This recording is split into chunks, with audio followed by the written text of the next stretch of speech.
2, 1. Hello, everybody. We're delighted that you would join us where you're from or whatever you're doing, but this is the quarterly meeting of the ADR Commission of the Tennessee Supreme Court, and I'm fortunate enough to be able to serve as chair. Some phenomenal work these folks are doing, and so many in our communities of mediation, legal aid, the list of people working hard to make justice more accessible, more affordable, more available in Tennessee is just remarkable. And I am blown away by the opportunity to serve that group, your group, I hope. So we'll kick it off. And we now have an approval of the January 2021's meeting minutes. They've been drafted and shared. Does anyone have a question? If not, I will take a motion for their approval. I move their approval. Second. Thank you. Any comments or questions, discussion? If not, I move for their approval. All aye? Aye. Any nays? They've approved by unanimous consent. The second topic on the agenda has to do with mediator reports that we've now collected for the first quarter of 2021, which is January 1, of course, through March 31. And I've been eagerly awaiting to see if we can tell an impact with respect to COVID, and more importantly, how it's going to impact the delivery of mediation services post-COVID, as we've learned to dial into Zoom, which all of you obviously have been able to do. So this was this quarter, 1526. So I've looked at last year's same quarter, and it was only about 100 more, just 1,600 and something. So that's a fascination to me. But again, this is only about half of a month in March when we were dealing with COVID. So this isn't really going to be reflective of a post-COVID measure. So I just report that good returns. We are always longing for more reports to be filed. We're doing everything we know how to get mediators to file their report. And until we are pretty disciplined about that, and if you're a mediator not filing a report, we beg you to file a report every time you complete a mediation, because that will give us a more accurate picture of mediation in Tennessee. So please help us by filing your Rule 31 reports. The next item on the agenda has to Larry, do with... Larry, can I make one comment about the report? Of course. It is that I was fascinated. There we are. That's the one I want to mention. I did the math on this, and I was quite candidly fascinated by the fact that I really thought that the video conferencing, everything but in person, would dominate. But what the math shows is that in person was 630. When you add up video conference, video and phone conference, it comes out to 38.6%. 630 in person, 589 then online, be it by video or phone. And I'm not sure why, but that still surprises me that more than 50% of these numbers, 630, were still in person during this period of time. Well, remember, so it's only two. I'm sorry, go ahead, Steve. Yeah, it's only a couple of months, but I'm going to go back and look at the previous one too. It's really only 2 weeks, because in the middle of March is when everything got shut down. It's when the courts shut down in 2020. So we're really looking at 2 weeks worth of the impact of COVID. But I'm going to say, in response to your observation, that's really brilliant. Won't it be fascinating to see what it looks like in the next quarter? Yeah. Because I think that's where we're going to really see the impact of COVID, as opposed to this quarter where we only see 2 weeks worth. But thank you for that, because that's going to explode. I'm confident of that. Thanks. That's what I'm looking for. Yeah. Okay, moving on. We have a family arbitration task force composition that has been underway for many months, I'm afraid, and I'll own it. I haven't taken the next step by putting out to those individuals who have agreed to serve, and thankful for Justice Holder and Frank Cantrell, who have agreed to co-chair, but the burden is on me to get the word out to those who have been suggested. And I will do that, I promise. It's just been a little crazy for me. No excuse, I'm just letting you know. But one of the things that I've been busy doing, and this is where I really get excited, is that item D, the Access to Justice Community Mediation Center Funding Project, which you have a brief description, basically who, what, when, where, and how of what this is all about as attachment 4. No action is needed because this really doesn't require approval. The point of it being, we're trying to find a way to provide greater funding to our community mediation centers and our legal aid offices across the state. And so we're doing this pilot in East Tennessee, and I've said to those who were concerned in East Tennessee, well, what are they going to think about this in West Tennessee? Well, the answer is easy. Tennessee was settled from east to west. The people who moved into east first took the greatest degree of risk because the enemies were out there waiting to kill them, and that's what made us volunteers, right? So moving east to west is just the natural progression. And the greatest risk is now being shouldered by East Tennessee because they're the first. And this is fascinating technology. You can read all about it if you want to know more. Just look at some of the links in that description. You'll blow your mind, as I have and as anybody else has. But if this works, which we all hope it will, then we will have an opportunity to see an additional funding source for both community mediation and legal aid. And I'll take that as a legacy if I die. I mean, this is just the greatest thing, and I hope that we do well by it. But we'll learn, and whatever we learn, if it's beneficial in the least, we'll move to the other divisions. I hate to say that, the divisions of this state, trying to help legal aid, community mediation funding do better. So that's my report. Any comments or questions about any of that? Okay, now the good stuff. Turning it over to John Jefferson. Give us the staff report. John, are you muted? Thank you, Mr. Chair. I'll quickly cover my slides and then I'll pause for question after the 3 topics. My first topic is the mediator training for the ADR plan. I just wanted to bring you up to date quickly. You have some links in the slides if you want to view them later. But since we last met, we hosted a 4-hour session that was the baseline for training. You see Justice Lee and Mr. Bridgesmith, and you see Jackie Kittrell in the talking about community mediation centers. We sent an email out to all judges that covered 4 highlights and were assigned by folks in the community mediation center world and here at the AOC. We thank Justice Lee for that.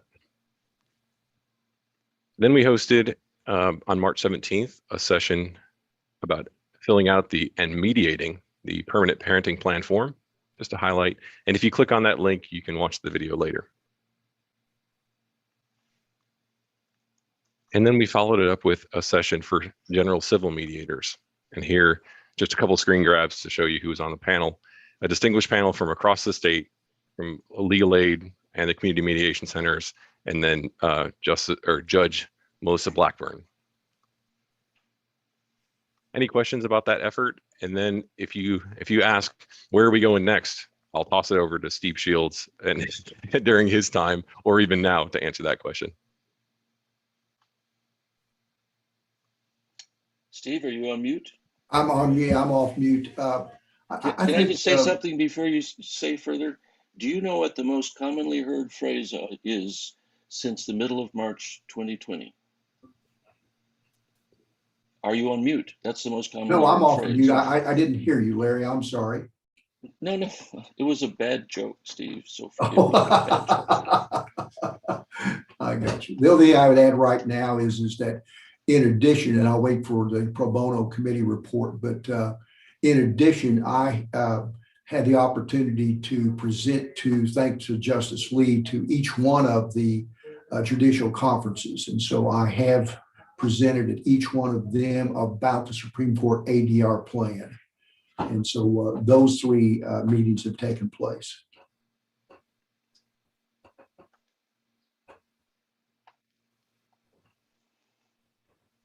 Anything else from anyone? Questions?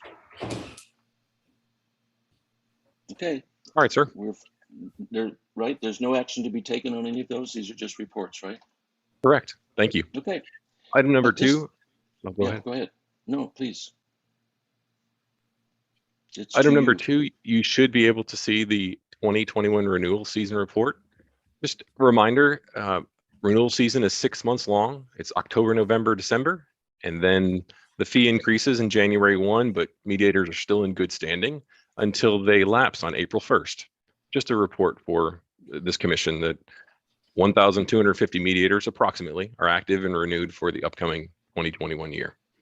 Some did lapse on April 6th. We officially moved them into lapse, and they must reapply to the ADRC with training completed in the last 6 years. Last year, for comparison, about 190 lapsed for failure to renew. So it looks like we got that number down, and we'll work with the folks that wanted to renew but missed it for some reason to help them reapply or to find a trainer if their training was longer than 6 years ago.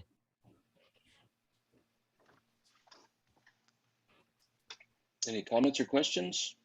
Yeah, John, this is Steve. I only got one comment is that as I did a couple of years ago, I'm going to be requesting that the staff provide us out of the 1,250 mediators, how many of them, and we can do it by numbers, how many of them actually reported that they conducted a mediation, or up to 10. It's like the report I requested several years ago. And so I'll follow up with an email to you. Yes, sir. We'll try to start digging up that data quick. All right. I should be resuming share here. This one, I'm happy to report some progress. We work every Thursday. An ODR steering committee meets. We meet with the vendor who's making the software every Wednesday, and it's week in and week out troubleshooting. And I thank you for those on the steering committee for their hard work and their diligence.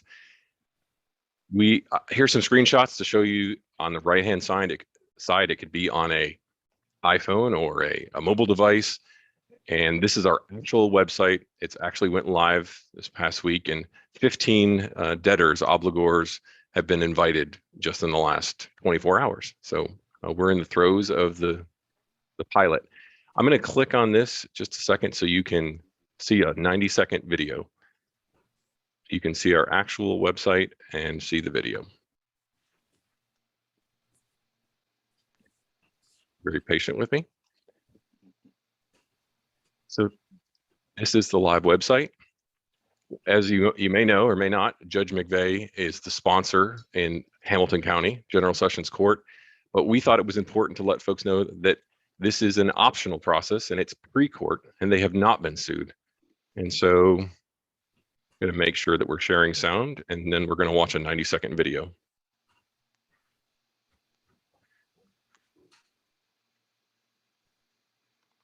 When debtors come to the page for the first time, they click on this.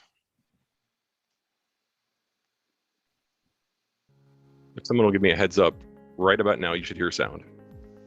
If you are notified that you have been selected to participate in this pretrial online dispute resolution, please understand that you are not being sued and a case has not been brought against you in General Sessions Court. This is a program that's designed to give you and the healthcare provider an opportunity to discuss, negotiate, and possibly agree on some deal to resolve a medical bill. And best of all, it's completely free, voluntary, and confidential. If you choose to try online dispute resolution, we hope you'll have a positive experience. Medical debt cases are often challenging and stressful, and that is why we are proud to announce a new program designed to give patients and healthcare providers an opportunity to discuss a bill before a lawsuit is filed. We will even provide you with a free mediator who will serve as a neutral party to hopefully help you come to an agreement outside of the court system.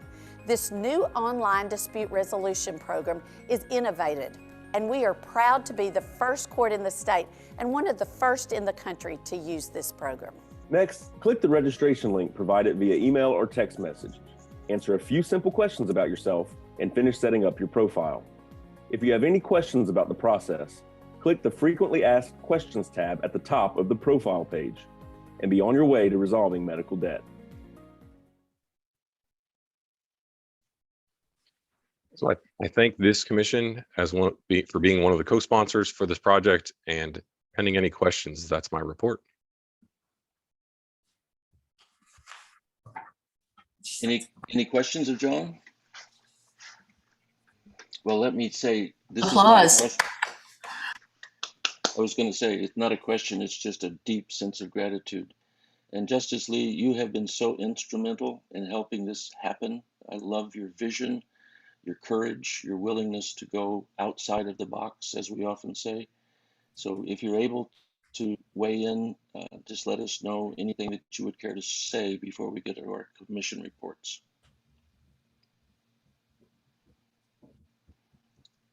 She's probably taking care of judicial business and handing down a verdict right now that's going to put someone in jail. I hope it's not me. Or maybe she's on Okay, mute. good enough. No, well, she may be, but I'll give her another second. Okay, so let's move on to committee reports. Let's see, we have the first one, Credentials Committee. Lori, would you care to give us an update?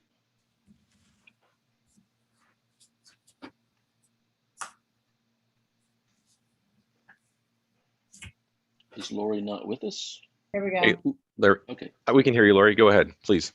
I forgot to unmute. Sorry. That was already a joke and then I didn't do it. So good morning, everyone. We have a wonderful committee and we met, and obviously John and Steph had done a really great job of giving us their background information. And so what I would like to do is go over where we are with the mediator applications. We have a few to individually discuss, and I might make a note that I think it's important because several of these involve disciplinary issues that we are going to be discussing them by their application number rather than their name. I think, you know, you received the email from John and Steph with the information, and the actual applications are attached in that email as well. But for purposes of brevity, I would like to start out with making a motion that we approve the 33 that jumped through all the right hoops. They did everything they were supposed to do, and they will be good mediators. So I would move to approve the 33 in our batch that have been recommended for approval. And everyone has had an opportunity to look at those. Do we have a second to the motion? That's that. Thank you, Marcus. Any discussion? All in favor of that motion, please signify by saying aye. Aye. Aye. Aye. Any opposed? No. Hearing no opposition, Laura, you've got a unanimous approval of those 33. So next, tell us what's next. Thank you. The next item on our agenda is to discuss applicant ID 159568, and that's in that applicant's application is in folder number 7. The issue with that is the applicant is applying for general civil and family with domestic violence designation. There are different requirements, as you all know, for the different designations, and we believe that the applicant has met the required duration for full-time work experience for general civil, but her full-time work experience was a director of labor and employees in human resources as opposed to the list of items that are allowed in the designation for family. So we had quite a bit of discussion, and I'm open to input from the commissioners because, it turns out that her work experience in HR was with the school system. So, it says education, but she was not a teacher. So our recommendation to the board is to approve her or this person, excuse me, I'm trying to be really neutral here. We are recommending approval for her as a general civil listing, but deny for family because of the work experience not being psychiatry, psychology, counseling, social work, education, law, or accounting. So does anyone, first of all, I'll make a motion that we approve number ending 568, folder number 7, for approval for general civil listing and deny for family. And then we'll open it up for discussion. Great, thank you, Lori, well done. Anyone second that motion? Second. Now let's discuss it. What do you all have to say? Having seen all of the materials, having looked at the submissions, what conversation do we need to have about whether a full granting of her family listed domestic violence designation should be approved? So open to the floor. Comments, questions? I would like to hear more from the committee about the substance of their discussion, to know whether you feel you're denying simply because of the technicality of where the experience lies, or whether you think there's truly lacking a depth of experience required. Because I think her experience in HR and the educational system does qualify her potentially. But of course, I'm not on the committee and wasn't party to what you said was an extensive conversation. So Lori or anyone else on the committee want to summarize that deliberation to the best of your ability? Sure. I do believe I'm a family law mediator, and I know a lot of you also are. We are not, our committee is not in the business of denying people right and left. We want there to be more mediators. The more the mediators, the better for the litigants. But when it comes to family mediators, the listing seems to make sense. The psychiatry, psychology, the list of the requirements for the experience, counseling, social work. So again, that I guess when I saw that the main work was experience in HR, I think that often does require the same kind of depth of human skills as the social work, psychology spectrum. Of course, it's not the same kind of theoretical training, but the actual surviving a number of years in HR speaks to me to a kind of engagement with human dynamics that I just. Go ahead. Yeah. We lost whatever you said. You just what? And then. Oh, I'm sorry. I'm flickering. No, I just as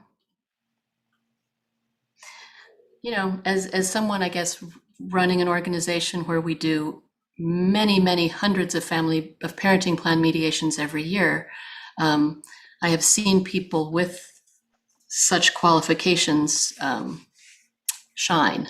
So I guess that's why I just want to make sure that we've really that it's not exclusion on a kind of a technicality. Well, let me ask the committee, do you all feel this is a technicality, or is there substance that you you've already spoken to your rationale, but I guess the question to you from Sarah is this on a technicality, or is there more substantive reason behind it? I have a question. Did I understand she's also applying for? Chuck, could I ask you to hold that? Sarah has asked this committee to speak to that question. Is this a technicality? And then we'll get back to you, Chuck. Mr. Chair, this is Frank. I'm on the committee and I've attended the meeting, and it was a very thoughtful discussion. And I agree with the principle of what Sarah is saying. I've worked with human resources people basically my whole career, and I realized the dimensions of being a human resources person and how valuable that is. At the same time, the only tie between this person and the listed categories is that this person happens to be in human resources in an educational facility.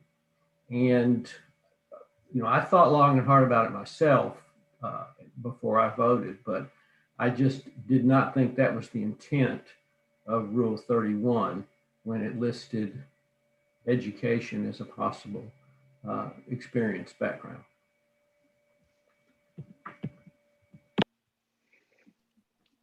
I have a comment after, I guess, Chuck.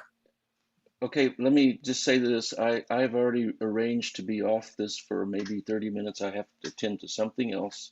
And I merely serve as a parliamentarian. I don't vote. So I'm going to turn this over to John to conclude or continue. And if I can get back in, I will do so. So I'm leaving now. Thank you, Larry.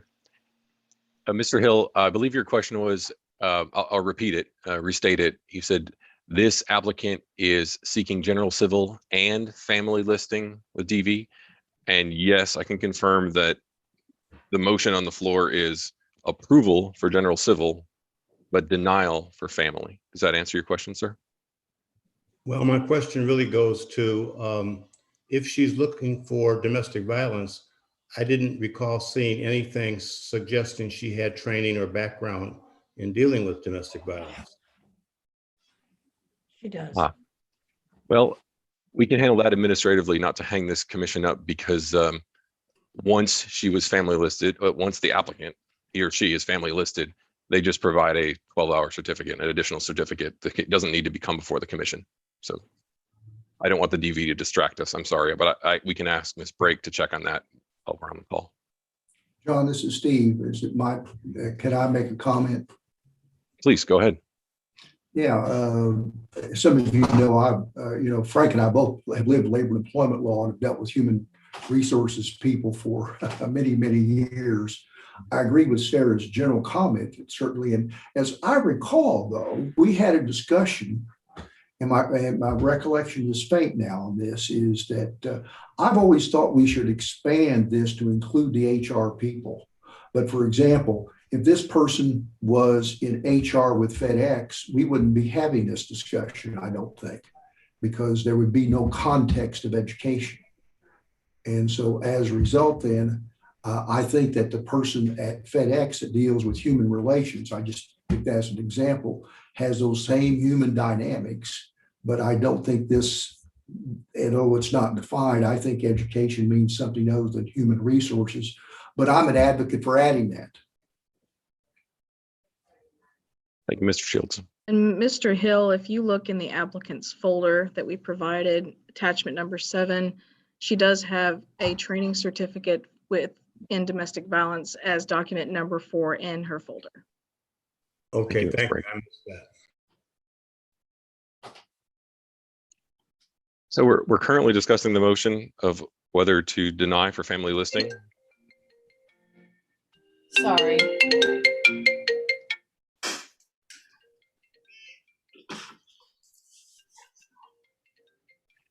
If I hear no more discussion, I can call for a vote because we have a second. And then if it fails, the committee can make another recommendation. But hearing or seeing no further discussion, all in favor of denial for family listing and approval for general civil, say aye. Aye. Aye. Any opposed? All right, the motion carries. Next up, Ms. Reed, app ending in 659, attached as folder 8. Yes. This applicant is applying for family law designation. Her law license was issued in 2011. It's active and in good standing. And a new complaint, BPR complaint, was filed in 2020, and it has been, it's being investigated, and it's still open. The applicant, Mr. Jefferson, and Steph, as usual, always reach out when there's additional information needed, asked for an explanation for the current disciplinary complaint, and that has been received. But our position was that since one is pending, we cannot say that there are no disciplinary complaints or resulting actions that have been taken by the board that would disqualify this applicant.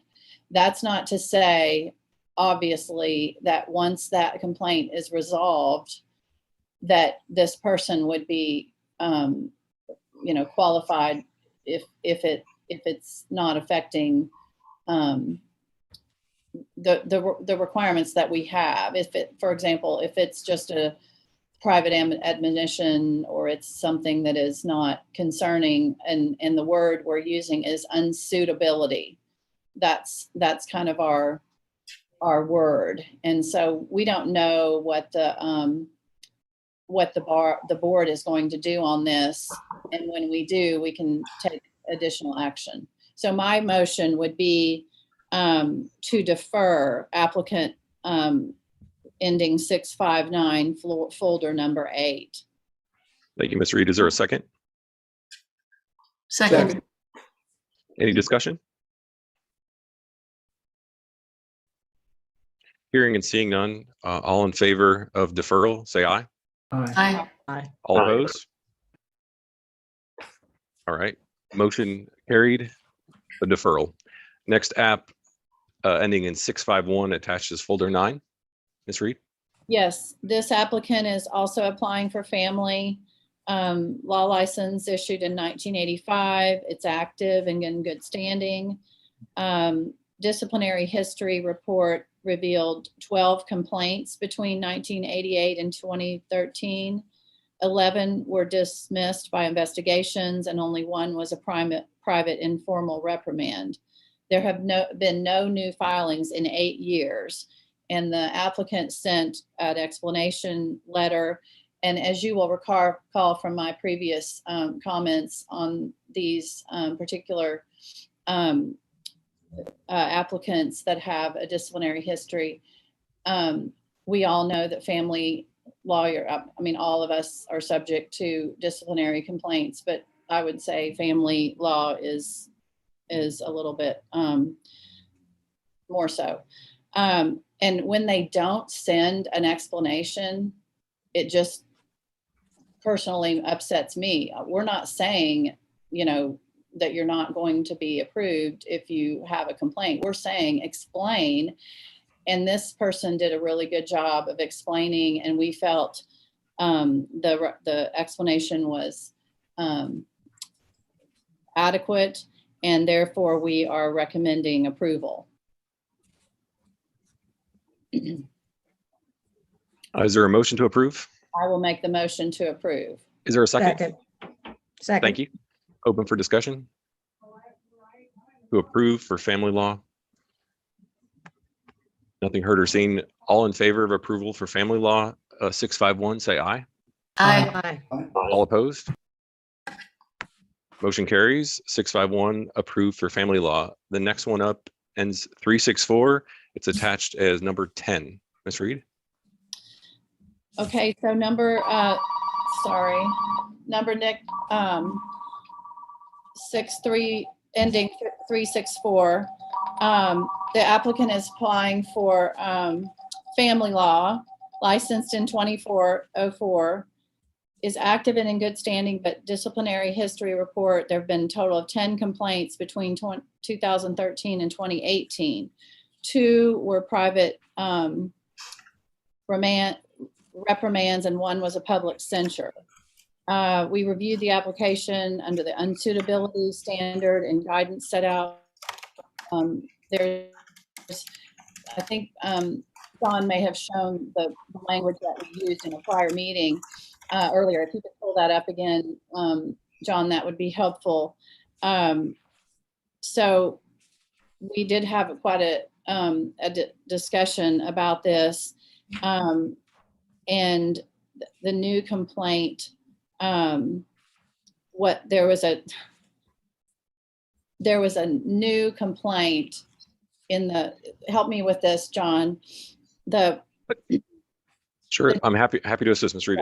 So as a PM, we have deferred this applicant in 2020, and we were bringing it back before the committee because we had some new information. But even then, there was some open questions on the BPR report, and so I've spoken with the applicant, and they'll be submitting an updated BPR report for next quarter's review. And John, wasn't the timing such that that they just missed each other, that we didn't, when we deferred it last time, it wasn't part of our information. So we're asking for additional information to review the explanation and defer again, because the timing of the new complaint was, we hadn't addressed it yet. That's correct. Okay. The applicant has been very responsive to our calls, but yes, we missed it out of January. So we're going to take the extra time. Is this 364? This is the last one on the agenda, 364. Yes. Yeah. Yes. I have another comment I want to make at some point. Okay. I'm going to go ahead and make a motion that we defer this applicant for additional information. Is there a second? A second. Discussion on the deferral.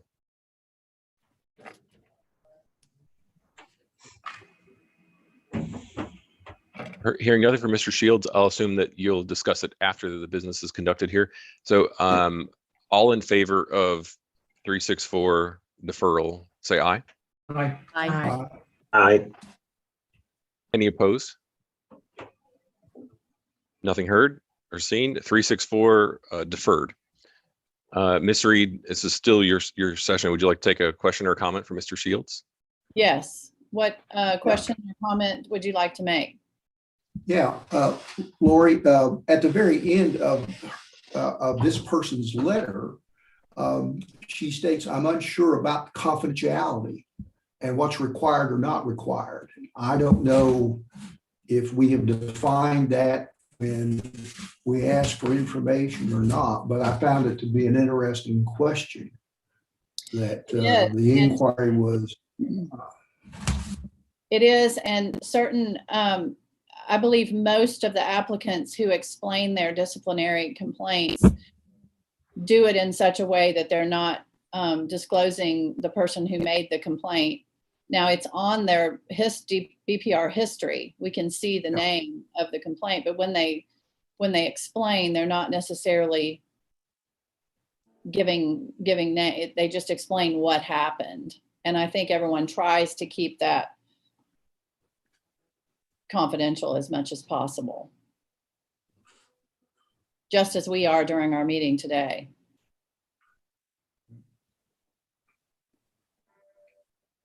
I just didn't know if there was some letter that went and said, by the way, here's the confidentiality. If there was something that framed that for somebody, because this person seemed to be confused. I don't believe there's any instructions for the explanation. Okay. No, but Mr. Shields, we work with the Board of Professional Responsibility, Ms.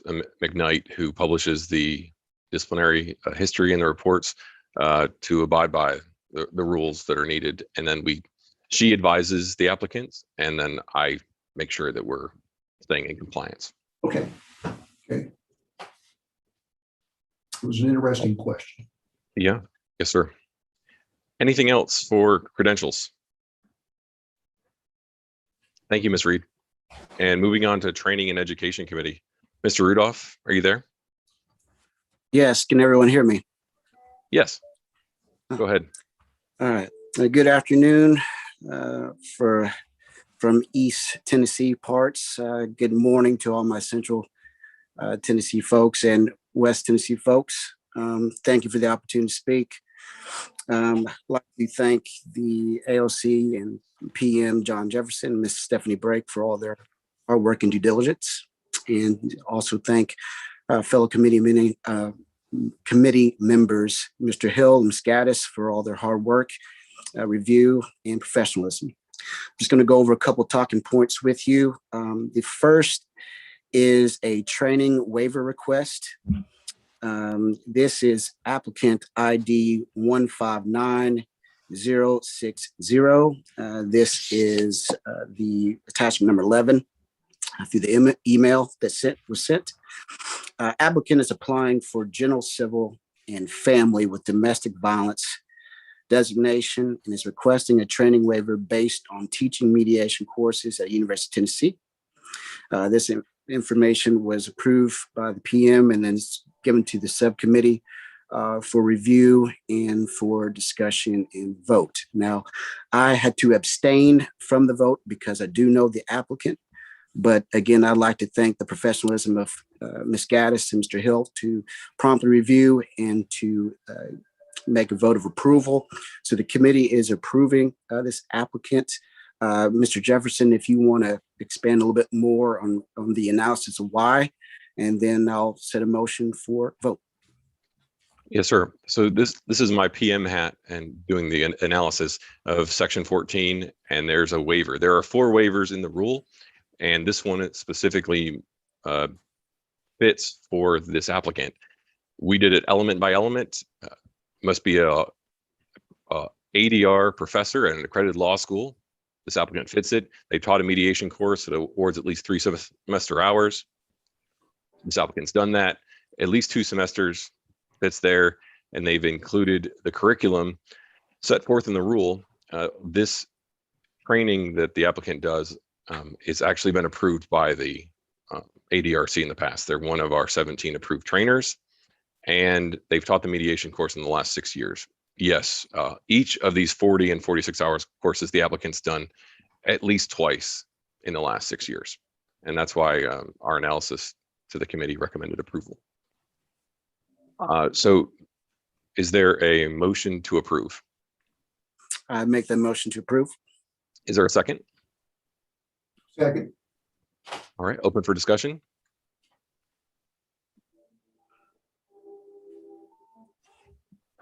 No discussion heard or seen.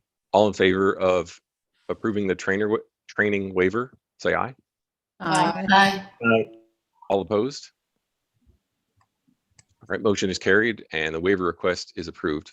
Thank you, Mr. Rudolph. Next up is the logistics of hosting the next annual ADR workshop. Would you like me to give you a quick update and then open it for discussion?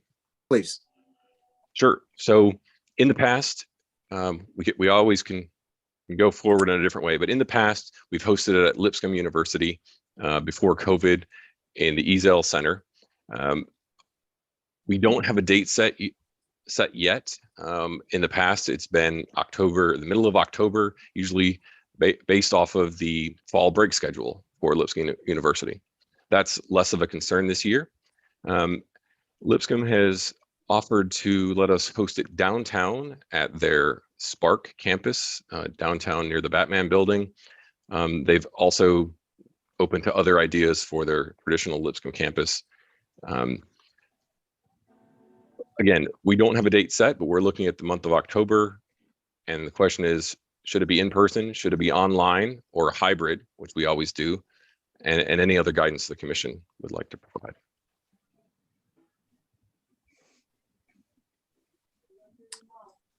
Are we just open for discussion now? It is. Go ahead. Sorry, Mr. Rudolph, go ahead. Yeah, it's open for discussion. I'd like to get comments from everybody on the board. I would vote against anything that asks people to park in downtown Nashville.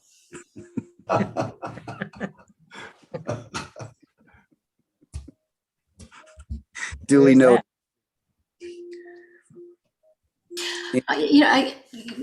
I think I would just say, knowing a number of organizations facing these decisions, we've learned a lot about the benefits of online in terms of just including people who may have geographical barriers. They could be time barriers, financial barriers, whatever. So I would certainly advocate, if we don't go on just online, that we certainly do a hybrid model to take as full advantage of all of the technologies that we have kind of come to be familiar with this year, to encourage people all over the state to attend.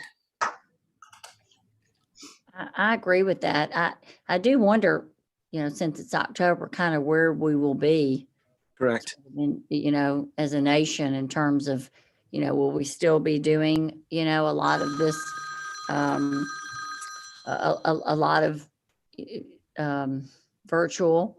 It may be something that's never going to go away. Frankly, we may find ourselves providing that option moving forward, just because it's certainly become part of our way of life. But I certainly think doing 100% face-to-face is not a good idea. I would like us to see at least a hybrid, if we don't do the entire thing, virtual.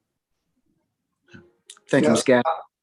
I agree that a hybrid, but I think I missed something here. Is there a reason why that we can't get it to ease up if we do have in-person part?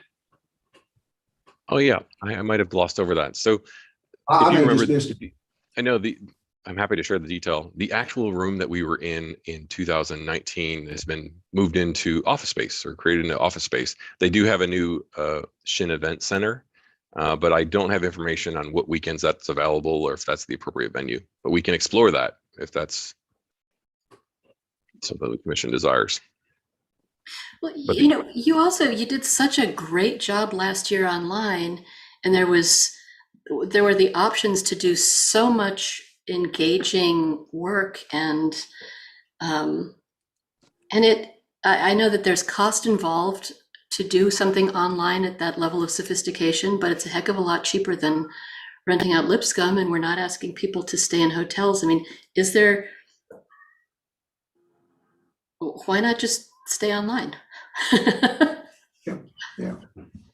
I have a new approach to this, I think, because I've only done it in person, and I found it to be one of my better seminars during the year. Now I do have family in Nashville, so that helps, but in the past I didn't. And so, but it turned, I don't think that having to get hotel rooms has stopped the participation. I mean, if I recall correctly, if I'm thinking about the right seminar, that place was packed. Mm-hmm. And I will say this might be politically incorrect in this group, but I did not attend the seminar last year solely because it was all online. I feel like I need to have personal interaction now, not completely, but I think at least partially. So I tend to agree with at least part of it being in person if possible. Thank you, Ms. Meadows. I'd like to think about October as being a point in which, things start to get back to normal, and tentatively plan for a date in October at Lipscomb for at least a portion of the presentation. Thank you, Mr. Hill. So something we can do, and we've done in the past, is send out a survey to all mediators asking some simple questions. Do you plan on attending? Do you wish for it to be in person or hybrid or both? And then open-ended, do you have any comments for the committee? If that's something we'd like to do, we can send out a survey to all listed mediators. John, if I could just make a suggestion also to the committee, and that is, and I tend to lean toward the hybrid for a number of reasons. I've never attended this function as a hybrid. I've attended it as fully in person. I've attended it as online. I've gotten the sense sometimes at hybrid functions where I've been in person, but I knew that people were either viewing or listening online, I've gotten the impression that at various points during the day, they get excluded a little bit just because those of us who are there sort of forget about them. And maybe there's a microphone that people are asking questions in that's being broadcast. And then as the day wears on, we're not using the microphone anymore and they're not hearing the questions. And so I would want us, and I think we've reached a point of sophistication now where we can overcome all that. But I would want us to overcome all that so that people who were not there still got the same experience. Thank you, Mr. Cantrell. Anything else? Or sorry, Mr. Rudolph, go ahead. No, I was just saying thank you to Frank. Does anybody else have any comments? Yeah, just one comment. Part of my suggestion to tentatively try to book something is that if in fact this pandemic gets under control, space could become hard to find in Correct. October. And so that's just a thought. Correct. And Marcus, let me just make one comment is that there are other rooms. The TAPM has had its annual seminar. They couldn't get into the Eazell Center. It was a very large room that was available. Obviously, that might pose some space problems, but I don't know what's going to happen in October. And I think Frank's right. I think we're learning how to do this better. And as we get into it, I think we keep learning and we keep doing things better. If I may, this is Anne Louise Worthland. I'm on the planning committee for the Tennessee Alliance for Legal Services Big Equal Justice University that happens in the fall. And so I'm familiar with some of these conversations that are going on. And Frank, to your point, really the only way to get people who are participating virtual is to invest in some type of platform. You just can't do it with streaming and Zoom links. You just can't. It's too much on staff and things of that nature. Sorry. So that's one consideration. I'm going to go back on mute. The other is TALS did elect to do a survey of people who had participated in its training to determine what it was going to do this year. And it did in fact go virtual, and we are investing in a platform to make sure that there is some of that networking and just that opportunity that you miss. Thank you. Thank you. It seems like we've got some good comments, and it looks like a lot of folks are leaning towards maybe a hybrid model. John, I like your idea of possibly sending out a survey to mediators and get a sense of what they feel. But this will just be more information that the Training Education Committee will have to look at and figure it out. Got it. Thank you, sir. All right, are we ready for the next agenda item? And as I can put on my PM hat and update you. The next two are just updates. Please. Okay. So we're going to go to the new language on the quarterly reports for trainers attached as number 12. I'm going to share it just in case you don't have it in front of you.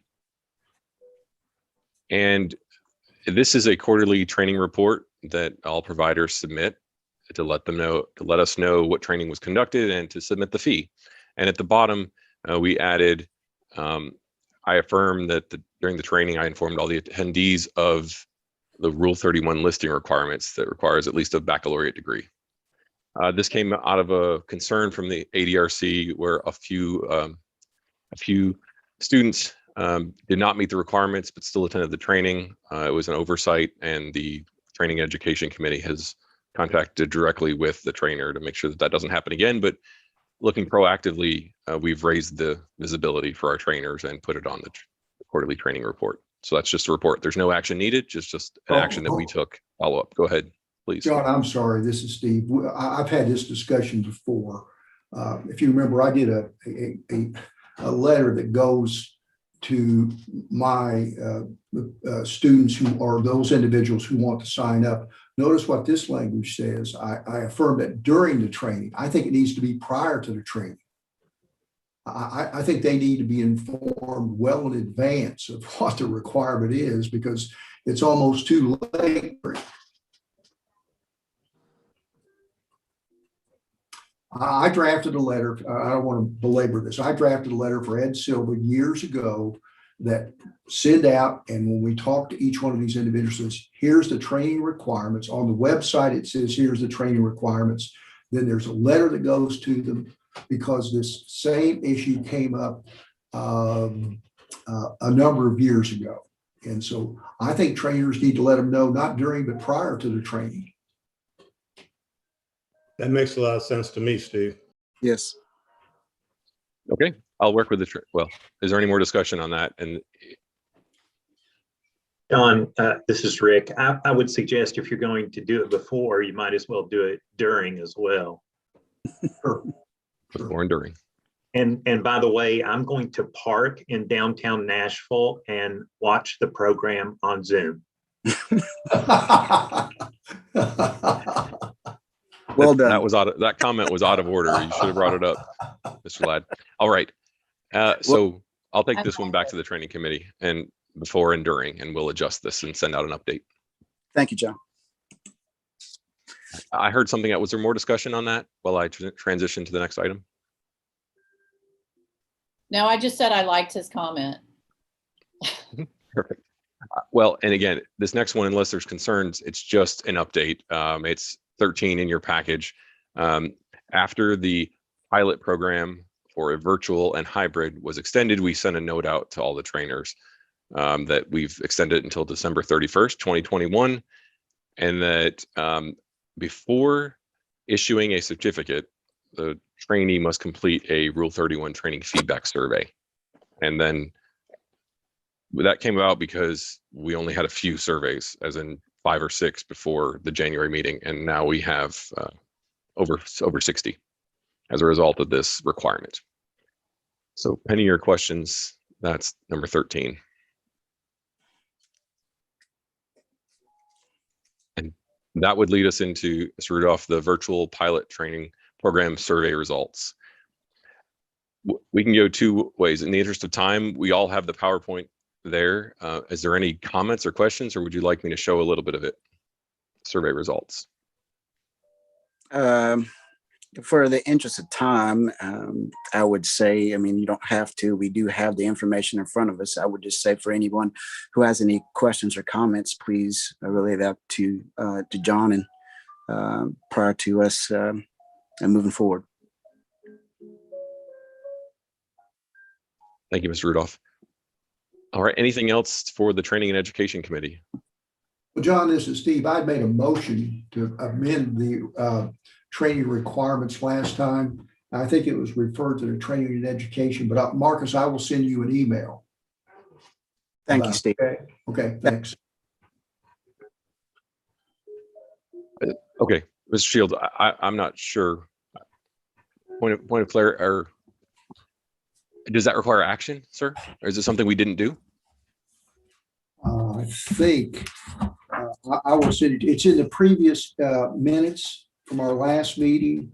It's paragraph C, C4B. If you'll look at our last minutes, I'll follow up with an email to you and to Marcus.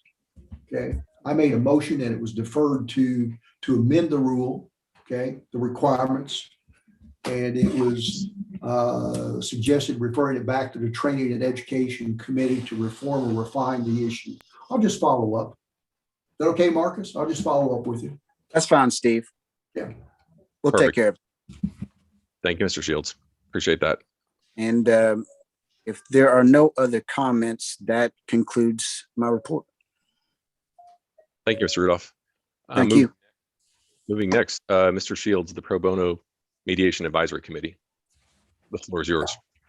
Yeah, so I previously indicated that I presented at all 3 of the annual judges conferences, and I gleaned out of that some of them were still unaware of the ADR Supreme Court plan. And again, thank you, Justice Lee, for everything that you have done. We, at that particular point, then the CMCs discussed the fact that we were getting very few referrals. And I know that as of now, and I'll let Sarah add in, I can report, I'm going to follow up. In Knox County right now, there have been, actually they're the same. There's been 12 referrals in Knox County, and in Shelby County, there have been 12 referrals.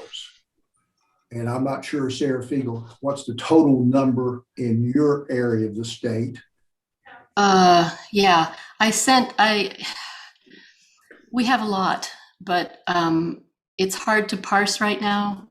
I can say that, and at the moment, we're so overwhelmed with the Davidson County referrals that have come in because of the ADR plan. You know, I'm trying to figure out how to count ADR plan responses as opposed to what we'd get anyway. Well, that's okay. Why don't you follow up then, and then we'll submit a report then to Justice League and the commission. Okay. Sure. Okay. And so the other thing, because of the at that particular point, even fewer responses in both the East and the West, is that what we discussed was reaching out possibly to individual judges. And I can tell you that I had a meeting with the chief judge of the General Sessions Court who said, oh, I remember getting something about that. And so I'm going to be reaching out, and she is engaged and said, yes, I very much want to become involved in it. And so the idea of reaching out to individual judges, I think, is a good one. But at this particular point, it's 12 and 12. And I know, Sarah, in Middle Tennessee, you've had quite a few more. But right now, Justice League, we've only had 12 in West Tennessee and 12 here. And so I think that's possibly, we suggested the idea that maybe you might want to consider then sending out another letter to everyone. And so that's a great idea, and I'll be glad to do that. I'm wondering if we could just communicate some success rather than repeating a request for referral. Could we send out some success stories that might deliver the same message but in a different way? I don't know if somebody could think along that. Sarah has a great one. I don't know if you shared it with all of them, Sarah, but I love the story you told. Which one? Okay, name one. Choose your favorite. What are you thinking about? Well, whatever's the most pressing to you. What is the most impressive story do you have to tell about working within the ADR plan? I mean, there's so much. There's just so much I can't even. I mean, one that I personally, and I've mediated a number of them myself, just because we have so many. But one that I found really moving was a landlord-tenant case. Well, there are two I could tell really quickly because they're very different. One was a landlord-tenant case and we did not have rent relief for them. This was in Houston County. So it was a new county. It was definitely a judge responding to the ADR plan information, although it took a personal conversation to convince him that this actually applied to his county too, right?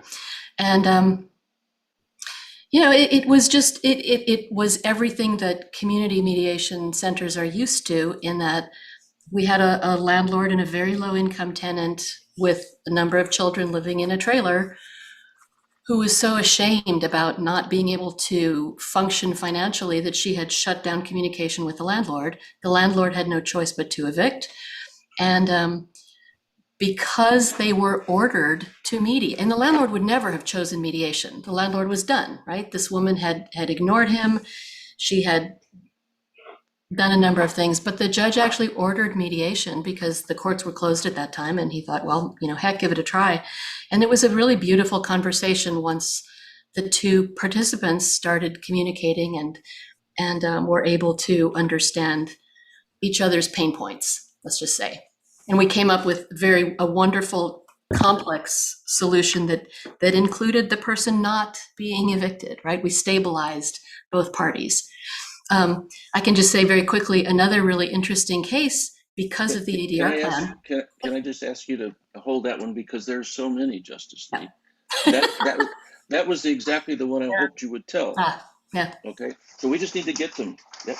Well, and I think also we want it from the judge's perspective. Judge so-and-so says he, has this backlog, and he said, these cases and they've all worked out so well, I think judges will respond to other judges' comments summarizing these successes and how they help them. I mean, that's just a little different take on what we've sent before, and a different perspective might be what we need to get these judges on board. This is Anne Louise again. I have a thought. We are pushing out information on Help for TN Month still. And so we could capture some of the success stories that Dr. Fiegel was mentioning in that type of news piece, that's not just targeted for judges, but the general public and things of that nature, but simultaneously do the letter that does bring in the judge's perspective, because the judges will want to hear from other judges. So there's no reason, I don't think, to go both ways. Could I just say, I think that it is a great idea to get the judges' perspectives, and the question would be how to do that best. Perhaps if we could provide, if we who are using or getting referrals now from new judges were to provide you, Justice Lee, or you, Anne Louise, a list of those judges, I think if the request came from the AOC saying, we understand you have done this, would you mind giving us a quote just to help some of your colleagues? Yeah, that's a great idea. I also wonder, John, do you know whether these sessions judges and juvenile judges are opening these emails? I mean, I know some judges don't do email very well. We all take it for granted, but should we communicate with some of these judges by letter? Carrier pigeon. Yeah. I don't know. I mean, is our method of communication working for all these people? Great question. I love that question. What do we think would be a better way? I mean, you're a justice and you live in that community. How better would there be for us to communicate with them? I don't know. I think we may be assuming that our message is getting delivered by email when maybe they're not opening and reading these emails. John, can you tell if they're opened? And that's a huge ask. I understand. I'll see what I can do. If it's tracked like MailChimp, if we have that capability, I'm not sure. Right. And we can look at sending a blast fax and then move to a letter if needed. And certainly putting Mr. Shields in front of each of the conferences has raised the visibility. We're thankful for that. Right. But we can look at both of those. And perhaps we target a letter to each presiding judge to say, hey, you need to help us get some cases referred. Do your part here. That would be a much smaller group. So maybe it's a twofold plan of action. I love it when great minds come together. Look what we can do. I love that. That's perfect. Thank you so much. Well, what I suggest then is, John, is that each one of the community mediation centers that's getting referrals will send you the name of the judge, and we'll also get the list of the presiding judge who I reached out and contacted just this last week. And then we can put together then, Anne Louise, a letter involving then comments by judges and maybe a story too. And so, and get all that information to you in the next 10 days. Okay. Okay. Can we put this on an agenda and action plan so that we know what's happening? And how many of you are using Blackboard? Not Blackboard. What is it? What's the Basecamp? Basecamp, yes. How many of you are using Basecamp? Because that's a place where we can talk together, work together, share information, check on each other. If you're not using Basecamp, I strongly encourage you to do, because that's a great communication tool that the AOC uses extensively. So, John, how many of us are in there? Most, let's see, the ones that would be on the ADR plan we have an ADR plan team with Jackie and Sarah and Steve. I'm not sure about other commissioners. We can work on that. Yeah, would you please send an invitation to all commissioners, and you'll get an email if you haven't done this before. All you got to do is jump in, and now you're a part of a select group who are limited in terms of their topical interest to the things about which this commission is focused. So if you join us there, we can manage these action items much more effectively. One other thought, Anne Louise, maybe you and John could get with Barbara Peck at the AOC to write up a news story to post to the AOC website and a media release, just talking about the success of the ADR plan and offering some specific examples of how well it's worked, and then sort of work in that, there's room for more, and referrals we continue to encourage referrals. Maybe that might be a way up, just to frame it in a very positive way, and a news sort of format might also work. And maybe we get some independent news coverage of the success. And everybody wants to be on a successful team, so maybe that's one way to get folks involved too. I'm thinking about the Channel 5, and is it Ben Hall, right? Or is it Ben Hill? Ben Hall. I think Hall, yes. Yeah. He was so delightful when we talked about evictions. If we could do something on their open line, record it, and it's professionally done, then we can use that YouTube link to even promote this further. So yeah, that's a great human interest story to talk about how well this is done. And then the way to suggest to him that it's not just a repeat is to highlight the fact, at least in our experience, the cases that we're getting from judges now, from new counties, are not restricted to landlord-tenant cases. So the counties are recognizing that they can use mediation for other backlog cases as well. Maybe we've got a divorce case over here, Sarah. Yeah. We've had parenting cases, a number of parenting plans. We've even had adult victim offender cases. We're having increased juvenile truancy cases because people are struggling so much with on again, off again schools. It's just been very interesting that it's not only the landlord tenant stuff that's coming in. I would suggest I have two other points. Go ahead, Larry. No, go ahead. I have two last points in my report. One. Well, before you get to those, can I just say that who is going to be in charge of reaching out to Ben Hall? Is that going to be Director Tate, or who would do that? Let's get that on the agenda, and let's then talk about how to message this to Ben, because this is not about evictions. We can say that there's a bad COVID backlog in our cases in the state, and we are seeking to address those through this plan. And they impact families in so many ways. Housing, co-parenting, schooling, families are impacted across the board. And this is one of the quickest and most kind of healing ways to address these problems. So my practical question is, who's going to do that? Who do we ask to do that? And is it on our agenda action item? John, Claire, could I ask you set up a little group to get the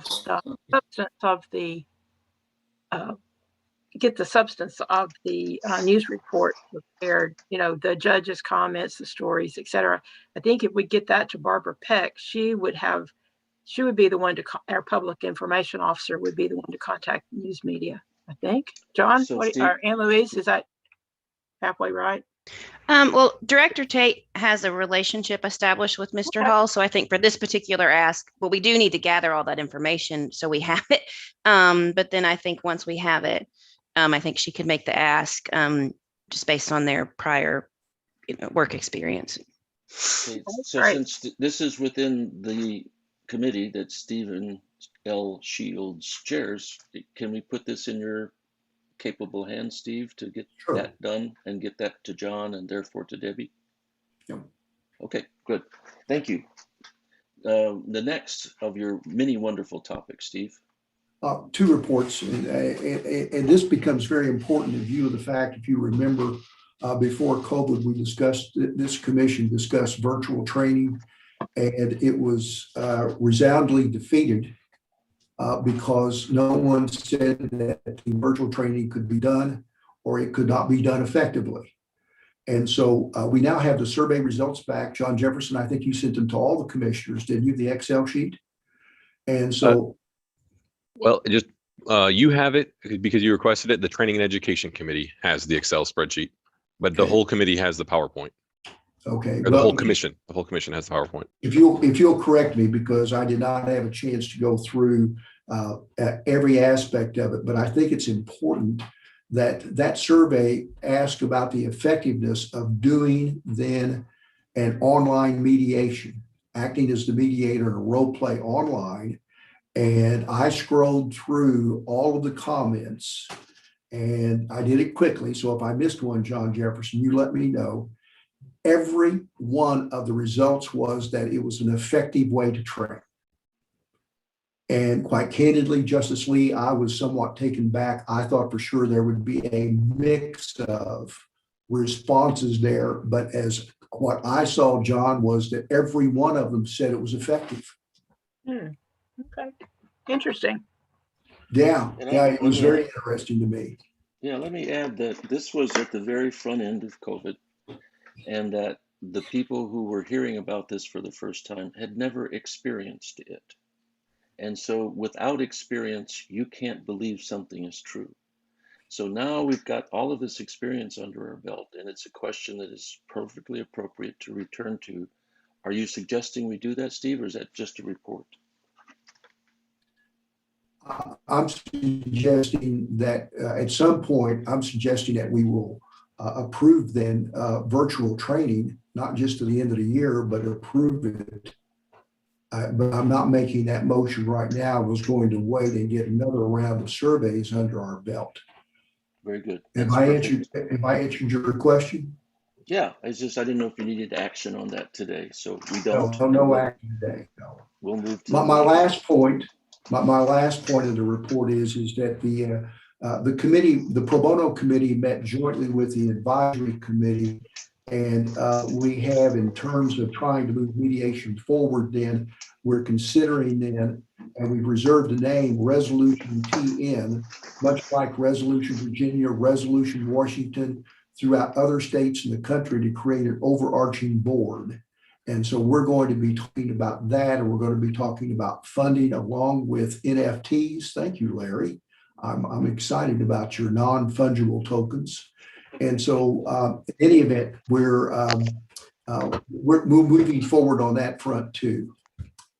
That ends my report, John Jefferson or Larry. Well, I've stepped back in, but it shows you that old adage about dispensability and indispensability, you know, the one with the bucket, and you stick your finger in, and when you remove it, how indispensable is it? Well, you don't need me. You got John. But thank you, Steve. A grievance committee. John, you want to talk to us?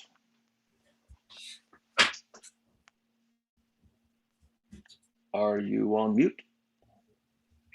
I'm happy to talk about. We have one in process, and we are following the process that's clearly laid out in Rule 31. We have a grievance committee appointed, and they are reviewing it. So, and I manage it as the PM. Great. Nothing else I can report, sir. Thank you for that. And I mean, that's good. We don't like to have grievances, and frankly, they're very rare. I think if we have one or two a year, that's pretty average. Well, let's keep it that way. So Leslie and Richard, I don't think there are any reports from you, but do you care to speak to the work you're doing, even though you don't have any updates? Leslie? Richard? Hearing none. Frank, tell us about the Rule and Policy Committee. Okay, Larry, thank you. The Rule and Policy Committee has met a couple of times, I think, since the last meeting.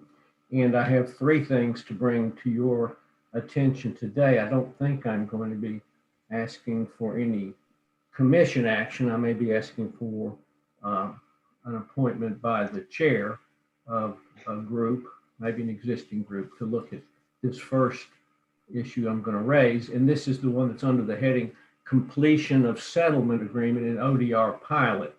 This arose at our meeting last Thursday. Mr. Shields had attended the group of the Medical Debt Online dispute resolution pilot that meets on Thursdays. And in that discussion, the group was contemplating that if the parties engaged in negotiations without a mediator and reached a settlement agreement, the plan was that if they chose, they could request a mediator simply to assist them in memorializing their settlement agreement. And the specific question that was asked in that meeting was whether there would need to be an agreement to mediate entered at that time, since the parties had been working without a mediator. Well, as we know, Section 10C5 of Rule 31 says that following a mediation, Rule 31 mediators shall, quote, assist the parties in memorializing the agreement of the parties at the end of the mediation. But the scenario that was described at the meeting raised at least 3 questions that I think need to be addressed by someone. And Steve raised at least 2 of these questions. One is, what role is a person serving if they're called into an online dispute resolution simply to complete an agreement that was already reached without their involvement? Under that question, if that person is serving as a mediator, do they need an agreement to mediate? And secondly, if that person is not serving the role of a mediator, are they engaged in the practice of law, or are they in some other role? Then the second big issue that was raised is there's obviously going to be some delay when these parties have reached an agreement and now they decide to call on a mediator. One has to be located, has to clear the time to get online and do whatever they're going to do. And what if one of the parties changes their mind while waiting for that mediator or person to come in and complete the agreement? Those things were beyond the scope of the Rule and Policy Committee meeting we were in, but we felt like they needed to be brought to the attention of this group, with the recommendation that the chair assign these questions to a committee for input and suggestions on these issues. Now, whether that would be the ODR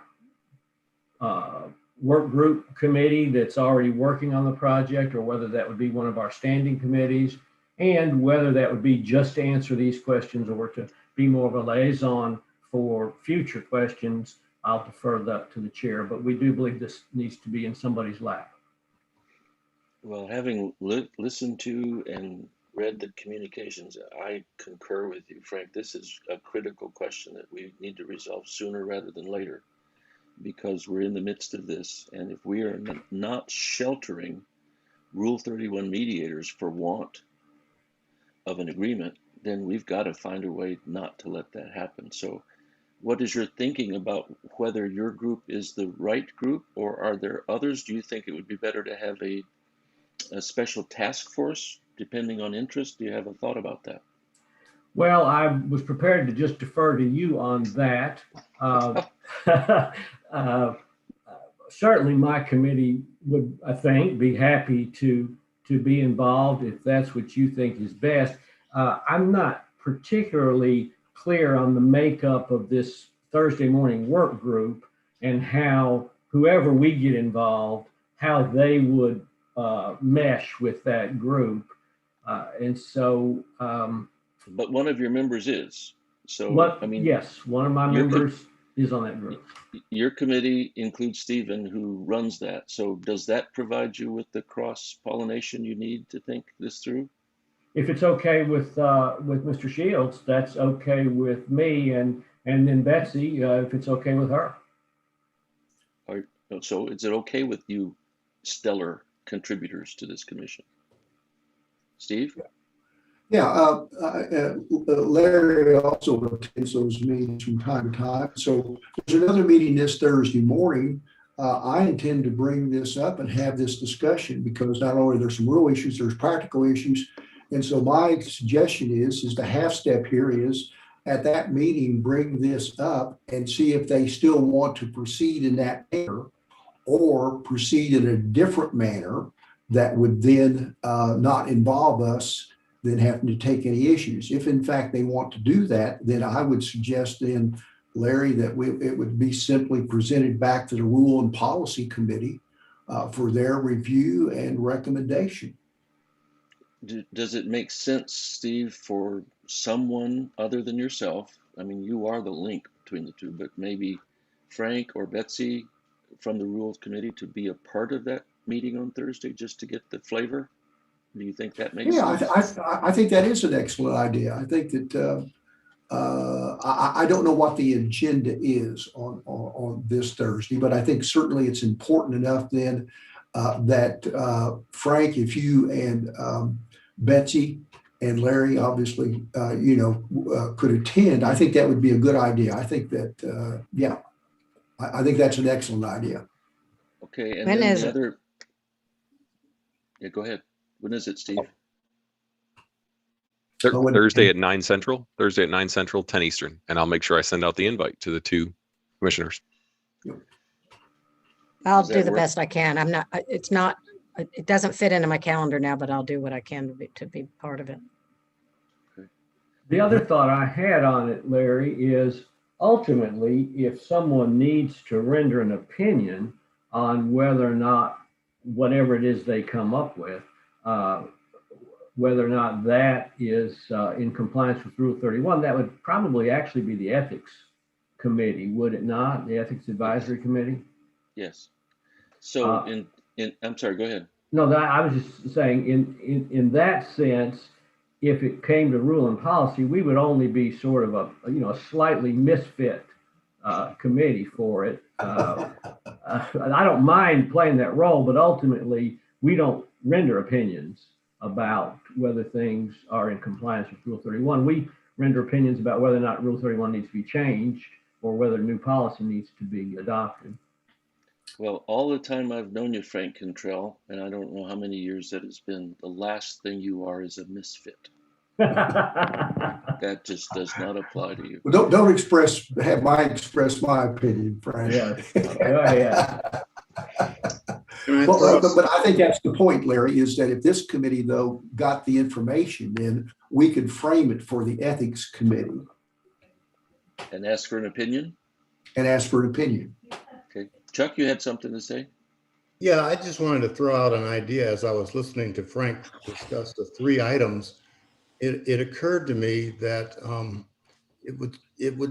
I would predict that a sizable percentage of cases, the mediator makes some suggestion, maybe to refine an installment arrangement and decide how is it going to be, by check or by money order or whatever. Is there a grace period, or after the date is hit, does some other action take place? So I would think that in a substantial number of those cases, the mediator actually adds something to what the parties have done.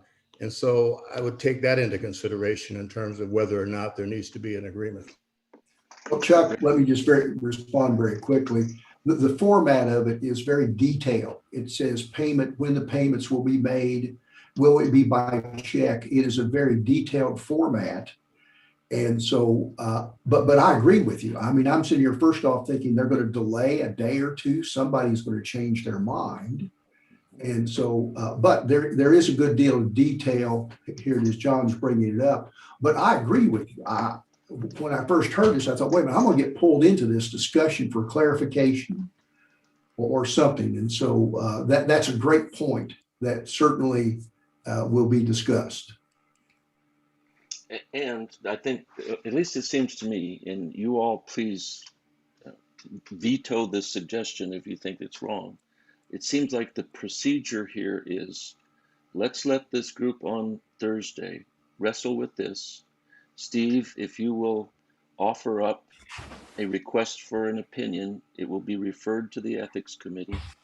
Frank, are you able to join? Or Betsy, are you able to join on Thursday? I know, Betsy, you said you'd try. I have a hard time attending meetings during the normal work day. So I'm going to say I probably cannot, but I can look and see. I have to ask for leave, so I just have to look and see. Okay, and it's not essential, Frank. It's just Betsy is trying to be there. Steve is already there. You're the only missing link. That makes you a misfit. I told you. Okay. So if you can't, that's understandable, but does everybody feel good about that combination of steps to take and people to take? Any concerns about that? Okay, I hear none, I see none. So we have our marching orders. Can we also put that in base camp? So if we're not accustomed to using base camp, we can begin to get accustomed. I think that would be a great tool for us as a committee. Now, I have two more items, and I'm afraid it's going to take us past the noon hour, and I apologize for that. I thought we had till noon 30. Oh, we may have till noon 30. Okay, all right. Well, then I don't feel as bad. No, just take your time. Okay, the second item I have, and it is a very important one, so I'm glad we do have some time, is the proposed Rule 31 amendment for number one, bulk reporting, and number two, definition of a community mediation center. And you may recall at our last meeting, we discussed the prospect of having community mediation centers do bulk reporting of the Rule 31 mediations performed by their volunteers. We have since then received a proposed Rule 31 amendment from Sarah Fiegel that defined a community mediation center and provided for a mechanism for bulk reporting. Regarding the proposed definition of a community mediation center, the committee believes that an amendment along these lines should be submitted to the court with the next proposed rule change, rather than being proposed as a standalone change, because I think we're anticipating there may be changes coming out of the arbitration group or somewhere else. If not, we could at some point propose this one. But so our recommendation on that one is that as the need to propose a larger amendment comes closer, that the committee settle on precise language for that proposed definition and present it to the full commission. As far as the bulk reporting idea, the committee recognizes a tremendous benefit of increased reporting. We've all spoken about the difficulty that seems to exist in getting people to report mediations and how much better we'd be served as a community if more accurate numbers were available. We also recognize that technology would need to be in place in order to make this an efficient process. So Mr. Jefferson posed some questions to the AOC tech group, and they responded in writing. And so I'm prepared to at the right moment share this with whoever needs to see it. It's not secret. But they responded that there currently is no feature that would handle importing this sort of data into the ADR portal. They identified three initial ideas for options to make it work. Two of those ideas contemplated someone entering the information one mediation at a time, either the CMC or the commission staff, which everyone agrees is not feasible. That's frankly what we're trying to avoid rather than what we're trying to promote. The third option that they identified is the possibility of building a tool to use to import data from a spreadsheet onto the portal, or along with the information in the portal. They labeled that the most difficult for development and use, and they had a series of very good questions about what would occur in a variety of scenarios that they envisioned in terms of fail-safes and partial failures and mismatched data, et cetera. So the Rule and Policy Committee didn't feel qualified to answer those questions and felt that there might be others who could better answer those. So our committee's recommendation is to invite any other interested committee, and we're thinking maybe the advisory group that we already have that has the community mediation centers in it, to pick up this ball. We could share with them the options that the tech group had circulated, and then they could work further with the tech group to see if there's something feasible. John Jefferson is a great liaison who speaks both languages, and he could work with them as well. And then if a technology solution is identified, then we could build a rule amendment around that solution, hopefully a flexible enough amendment that it would survive through further technology development, so we wouldn't have to amend it each time. But we think that the options that they provide a good starting point, but they don't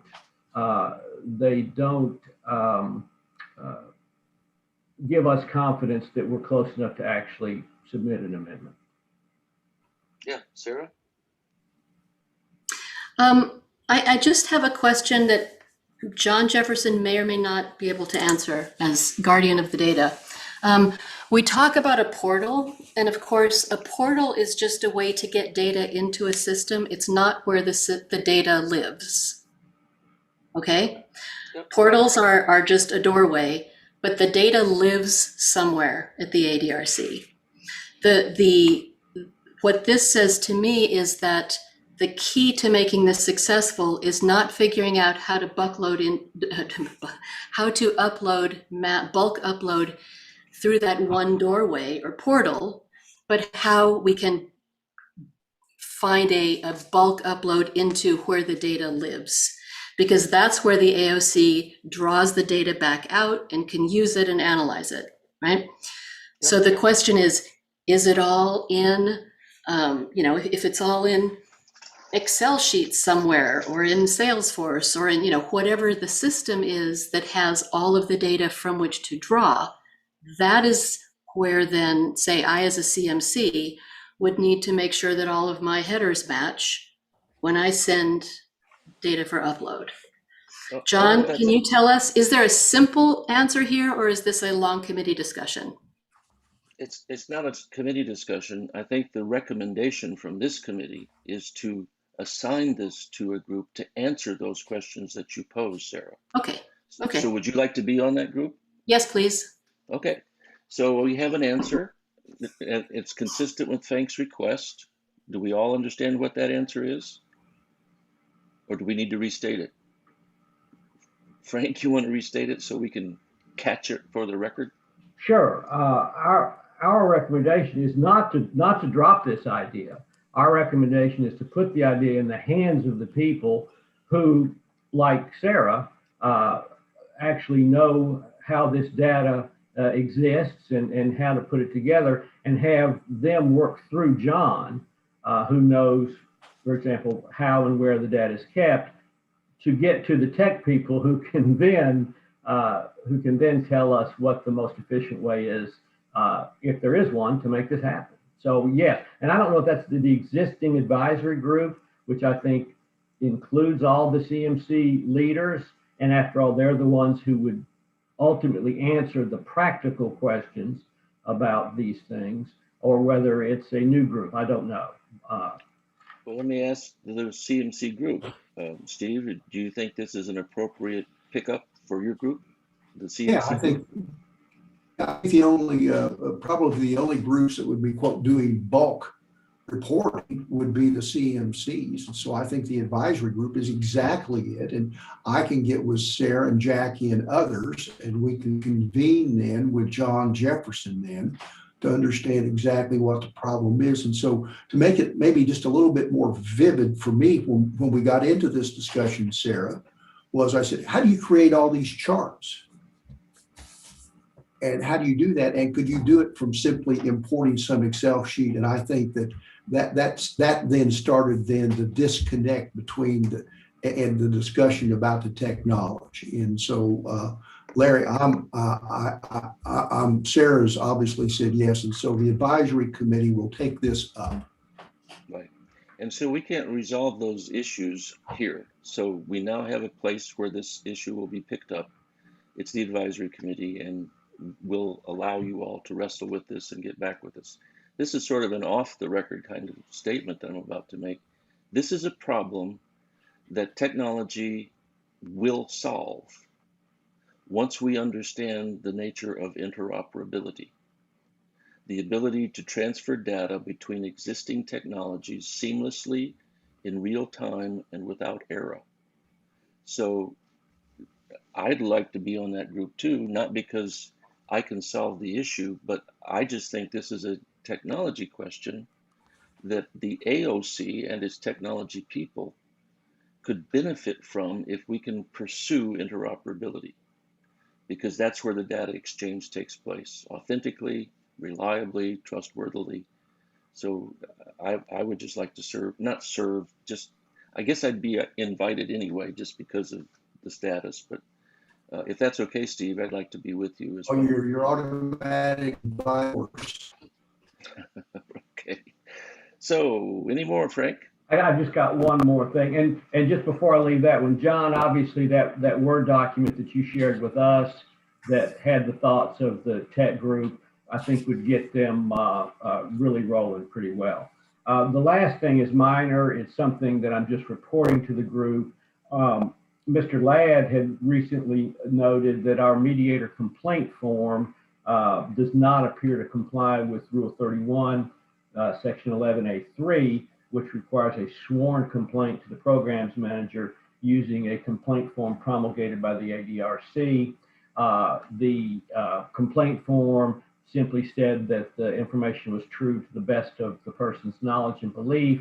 And what we're going to do, and John's got it on the screen, we're going to take the verification language that appears in Rule 72 of the Tennessee Rules of Civil Procedure and have them declare under penalty of perjury that it's true and correct. And I think it's fairly well recognized now that where things call for a sworn document, then a verification like this one is sufficient. Again, great work all. Thank you for catching it. I know Rick had to leave, but thank you for acting on it and coming up with such a great solution. Anything further?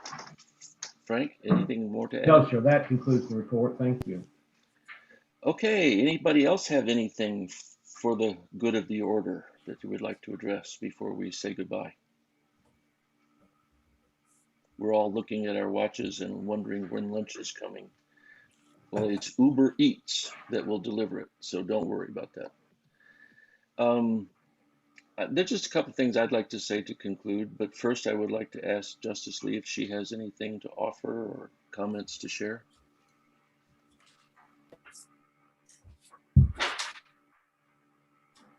Another criminal going to jail. They one right after the other.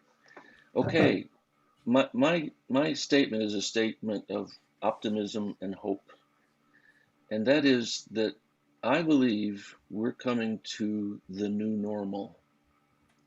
It's not far.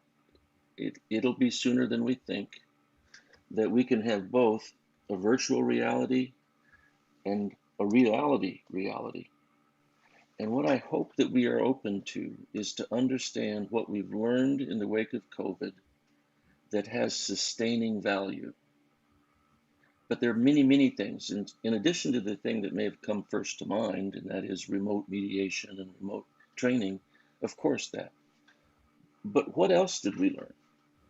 Well, among the things I know I learned is that being in each other's presence for some things is enormously valuable. I mean, how many of us have had human touch, except for our loved ones, over the last year? Well, that doesn't have to happen. But what this group used to do before COVID was after or before each one of these quarterly meetings, we'd get together and we'd have a great dinner. We'd rub elbows with each other. If we wanted to hug, we could hug. But that physical presence is enormously valuable, and I can't wait till I can see you all in the same dining room. And that's one of the things that I've learned. But there's so many things.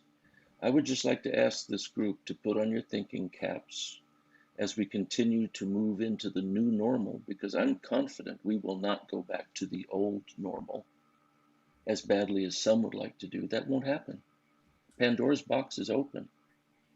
We now know there is a valid, trustworthy, efficient, effective, and capable alternative to do some things that are not face-to-face in the same room. So let's be wise as a group that are responsible for mediation in Tennessee. As we go forward, let's help the new normal become the preferred normal. And let's be very, very attentive to the difference between doing it the old way and doing it a better way. And I think we can do that. And this is the best group I've ever worked with. I just deeply appreciate the great, great work you all do. So with that, unless there's some additional item other than just noting that there's a Rule 31 application deadline, June 1st, our next quarterly meeting is Tuesday, July 20th at 10:30, just like this.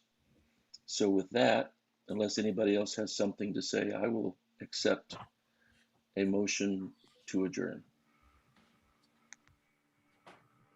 Thank you, Larry. I move we adjourn. Second. We have all in favor? Aye. Okay, I'm going to try this. Any opposed? Go have lunch. Love you guys. All right, Larry.